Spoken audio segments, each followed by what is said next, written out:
Welcome to The Explainer. Today, we are going to tackle one of the biggest ideas about work, something we all just kind of take for granted, performance.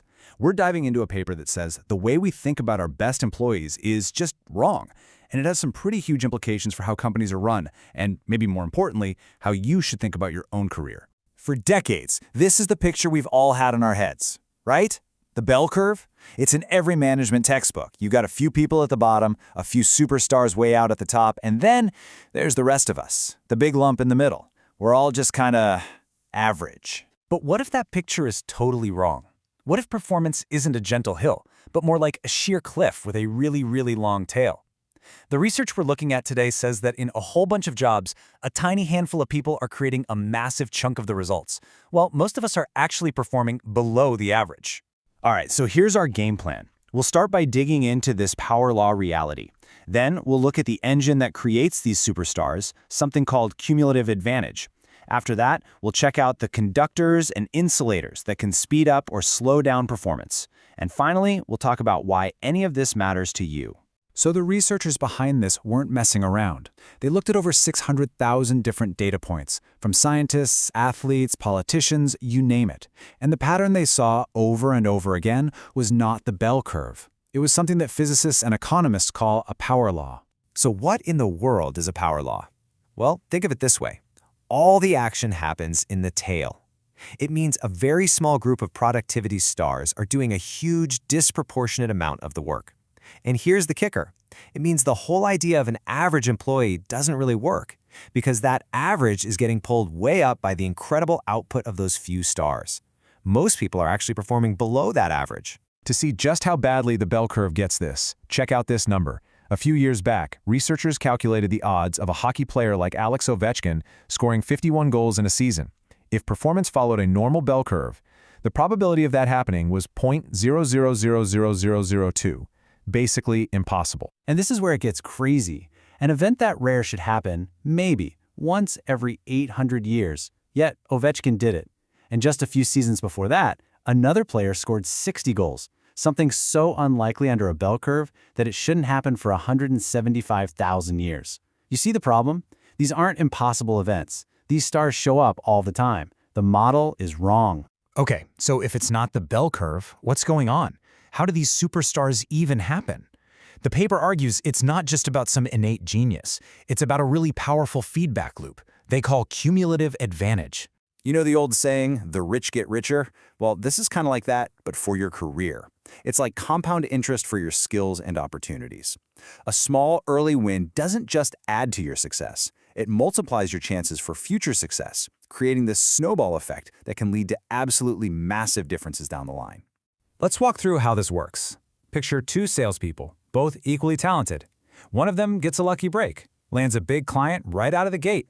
Well, that success gets them noticed. They get better leads, more resources, maybe a little more confidence. That leads to even more success, which opens up even bigger opportunities. That initial small difference just keeps compounding on itself, creating this powerful self-reinforcing cycle. The paper uses this fantastic example from American football. The best receiver on the team gets the ball thrown to him more often. Now, is he getting dramatically better every single game? Probably not. It's because his past success sends a signal to the quarterback, this guy's a good bet. So he gets more chances, which leads to more catches, which just reinforces his status as the best receiver. It's not just about skill, it's about opportunity. Now, this whole cumulative advantage engine, it doesn't run at the same speed in every single job. The researchers found 5 key things about a job that can either stomp on the gas pedal of this effect or slam on the brakes. They call them conductors and insulators. Okay, so the conductors are what you want. They're the amplifiers. Things like multiplicity, where your past work makes future work easier, like a consultant who gets repeat business. Or job autonomy, where you have the freedom to really stretch your skills. The insulator, on the other hand, is the brake pedal.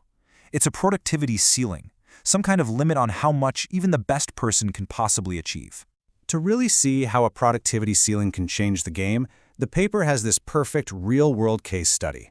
They looked at the performance data for 219 employees at a call center. So, check this out.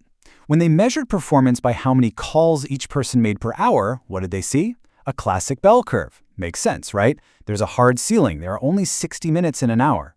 But then they measured the exact same people by the revenue they brought in per hour, and bam, the distribution completely changed into a power law. The ceiling was gone. A star salesperson could close a massive deal in the same time an average one closed a tiny one. The insulator was gone, and the stars could truly shine.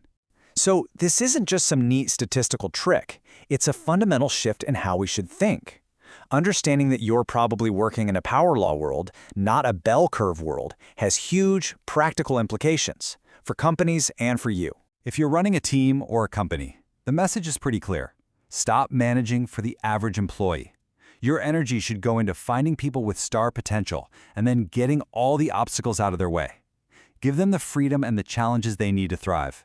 And maybe rethink your pay scales, because the reality is, one superstar can be worth way, way more than a dozen average performers. And for you, personally, this is basically a roadmap for your career. If you want to maximize your impact, you need to actively hunt for jobs that have those strong conductors, roles with lots of autonomy, real complexity, and where one success can build on another. And you've got to be on the lookout for those insulators, those artificial ceilings holding you back. Then just focus on getting those small, early wins to get that feedback loop started. So, I'll leave you with this question to think about. Look at your own job right now. What are the conductors? What are the things that could amplify your success? The autonomy, the resources, the high-impact projects. And the real question is, are you positioning yourself to use them? Because in a power law world, finding that engine and hitting the gas is everything.